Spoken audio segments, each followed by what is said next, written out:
أنفسنا ومن سيئات أعمالنا من يهده الله فلا مضل له ومن يضلل فلا هادي له ونشهد أن لا إله إلا الله وحده لا شريك له ونشهد أن محمدا عبده ورسوله أما بعد فقد قال الله تعالى في كلامه المجيد وفرقانه الحميد أعوذ بالله من الشيطان الرجيم بسم الله الرحمن الرحيم يا أيها الناس اتقوا ربكم الذي خلقكم والذين من قبلكم وقال الله تعالى يا أيها الناس اتقوا ربكم واخشوا يوما لا يجزي والد عن ولده ولا مولود هو جاز عن والده شيئا إن وعد الله حق فلا تغرنكم الحياة الدنيا ولا يغرنكم بالله الغرور وقال النبي صلى الله عليه وسلم أكرم عند الله أتقاهم صدق الله العظيم আজকের সবার সম্মানিত সভাপতি সাহেব,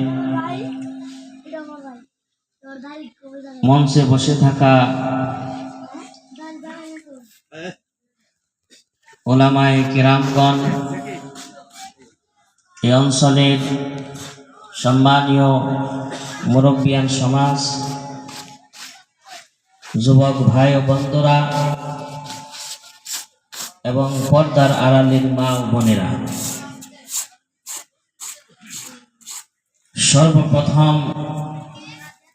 আমরা সেই মহান আল্লাহ পাকের শুকরিয়া আদায় করি যে মহান আল্লাহ পাক আমাদেরকে এত সুন্দর একটি নিয়ামত দান করলেন। আমার ভাইরা, আল্লাহ পাকের নিয়ামত বান্দার জন্য রহমত। এই যে আল্লাহ পাক আমাদেরকে এত সুন্দর নিয়ামত দান করলেন, এই নিয়ামতের শুকর নিশ্চয় আদায় করতে হবে। কারণ আল্লাহ পাক কোরআনে কারীমের মধ্যে বলেছেন, আল্লাহ পাক বলেন আউযু বিল্লাহি মিনাশ শাইতানির রাজীম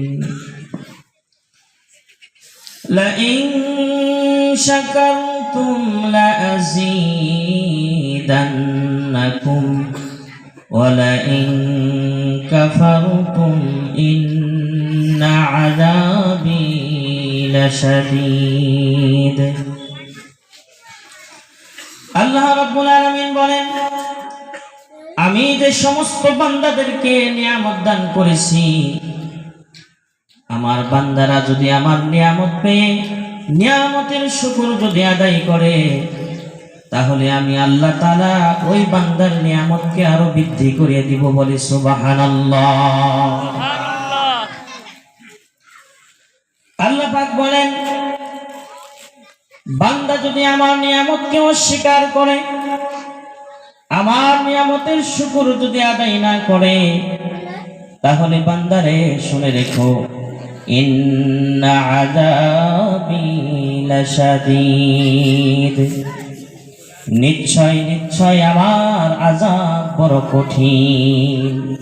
অর্থাৎ তোমাদেরকে আমি কঠিন আযাবের মধ্যে গ্রেফতার করব। বলে নাউযু বিল্লাহি মিন যালিক। আমার আল্লাহ কত দয়াবান, কত রহমান, বান্দাকে কত দয়া করেন। আল্লাহ পাক কোরআনে কারীমের মধ্যে বলেন, ফাযকুরুনি আযকুরুকুম ওয়াশকুরুনি ওয়ালা তাকফুরুন। ও বান্দা, তোমরা আমাকে স্মরণ করো। বান্দারে, যদি তোমরা আমাকে স্মরণ করো, আযকুরুকুম, আমি তোমাদেরকে স্মরণ করব। বলি সুবহানাল্লাহ। আমি তোমাদেরকে স্মরণ করব। আমার ভাইয়েরা, আল্লাহ পাক কোরআনে কারীমের মধ্যে বলেন, উদউনি আস্তাজিব লাকুম। বান্দারে, তোমরা আমাকে ডাকো, আমি তোমাদের ডাকে সাড়া দিব। সুবহানাল্লাহ। শুধু তাই নয়, আমার আল্লাহ কত দয়াবান। প্রতিটি রাতে আল্লাহ পাক রাতের শেষ সময় 12টার পর থেকে আল্লাহ রাব্বুল আলামিন এই পৃথিবীর প্রথম আসমানের মধ্যে আল্লাহ পাক এসে বান্দাকে ডাকতে থাকে, ও বান্দা, কে আছো জুলুমকারী, নিজের নফসের প্রতি জুলুম করেছো, বান্দারে আমার কাছে ক্ষমা চাও, আমি তোমাকে ক্ষমা করে দিব। বলি সুবহানাল্লাহ। ও বান্দা, কার কি প্রয়োজন, কার রিজিকের প্রয়োজন, কার বিবাহ করার দরকার, কার সম্মানের দরকার, আমার ভাইয়েরা, এইভাবে বান্দার প্রয়োজন অনুসারে আল্লাহ পাক বান্দাকে সম্বোধন করে ডাকে। আমার আল্লাহর ওই ডাকে যদি আমরা কেউ সাড়া দিয়ে থাকি, তাহলে নিশ্চয় আল্লাহ পাক ওই সময় আমাদের দোয়া কবুল করবে। সুবহানাল্লাহ। আমার আল্লাহ এত দয়াবান, সুতরাং ওই আল্লাহ পাকের শুকরিয়া আদায় যদি না করি, আমার ভাইয়েরা, এই যে আমরা মজলিসের মধ্যে বসেছি, এই মজলিস কোনো সাধারণ মজলিস নয়। এই মজলিসটা হলো দুনিয়ার বুকে জান্নাতের একটি বাগান।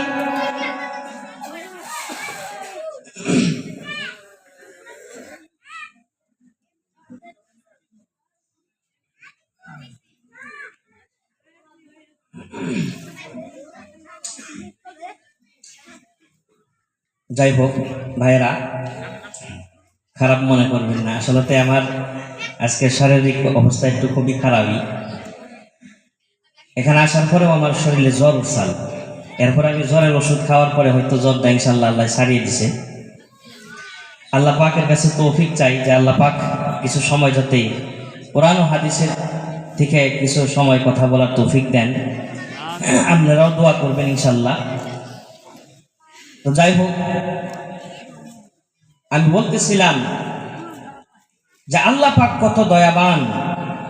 আল্লাহ আমাদের যাদেরকে পছন্দ করেছেন, আল্লাহ পাক যাদেরকে পছন্দ করেছেন, তারাই এই মজলিসে আসতে পেরেছে। কারণ এটা তো দয়ার একটি মজলিস, রহমতের মজলিস। এখানে বসলেই রহমত পাওয়া যাবে। সুবহানাল্লাহ। এখানে যারাই বসবে, প্যান্ডেলের ভিতরে যারা বসবে, তাদের জন্যই গুনাহ মাফের ওয়াদা করা হয়েছে যে হুমুল জুলাসা উলা ইসফা জালিসুহুম। এটা এমনই একটি মজলিস, যারা এখানে বসে আল্লাহ পাক কাউকে বঞ্চিত করে না। সুবহানাল্লাহ। সুতরাং এরকম একটি মাজলিসের মধ্যে বসে নিশ্চয় আল্লাহ পাকের শুকরিয়া আদায় করতে হবে। আমাদের অন্তরের অন্তঃস্থল থেকে সেই মহান আল্লাহ পাকের শুকরিয়া আদায় করি, সকলে বলি আলহামদুলিল্লাহ।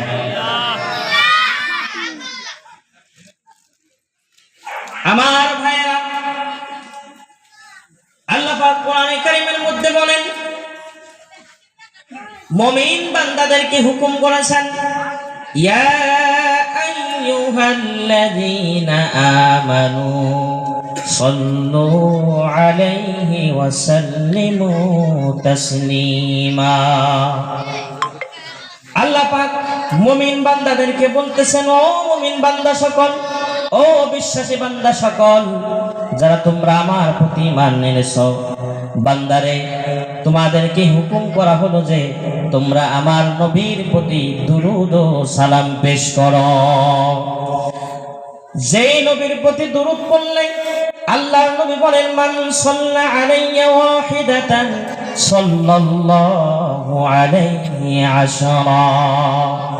আল্লাহর নবী বলেন, যেই ব্যক্তি আমার উপরে একবার দরুদ শরীফ পড়বে, আল্লাহ পাক তার উপরে 10টি রহমত বর্ষিত করবে, বলি সুবহানাল্লাহ। শুধু তাই নয়, তার জীবন থেকে 10টি গুনাহ আল্লাহ পাক মাফ করে দিবে। শুধু তাই নয়, তার ইজ্জত 10টি সম্মানকে আল্লাহ পাক বৃদ্ধি করে দিবে, সুবহানাল্লাহ। যেই ব্যক্তি বেশি বেশি করে আল্লাহর নবীর প্রতি দরুদ পড়তে থাকবে, কিয়ামতের দিন আল্লাহ পাকের নবী তার জন্য শাফায়াত করবে, বলি সুবহানাল্লাহ।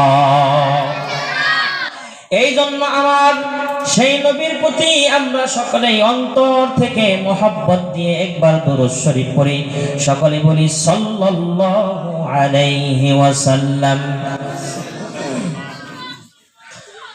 আমার ভাইয়েরা,